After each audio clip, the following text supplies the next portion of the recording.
Onko teistä kukaan koskaan kuullut tällaista paikasta kuin Tuomiosaari? Eikö se ole se, kun se skidi jäi sinne saarelle? Tai just se. Vuonna 1962 perheeseen syntyi lapsi. Rakastavat vanhemmat. Tietysti kaikki täydellistä. Tämä poika oli tosi mustasukkainen vastasyntyneestä sisaruksesta.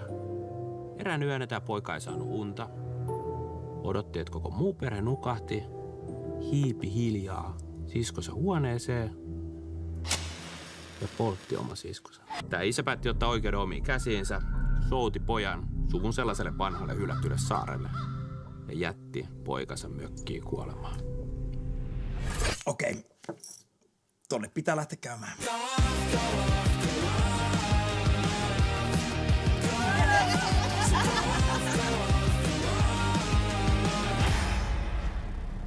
Jos tuolla metässä on oikeasti joku, joka jahtaa meitä?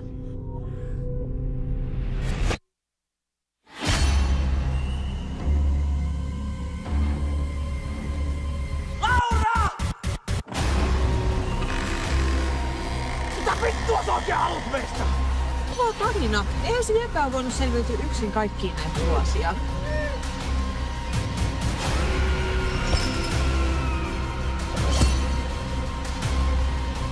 Pelkästään meikäläistä!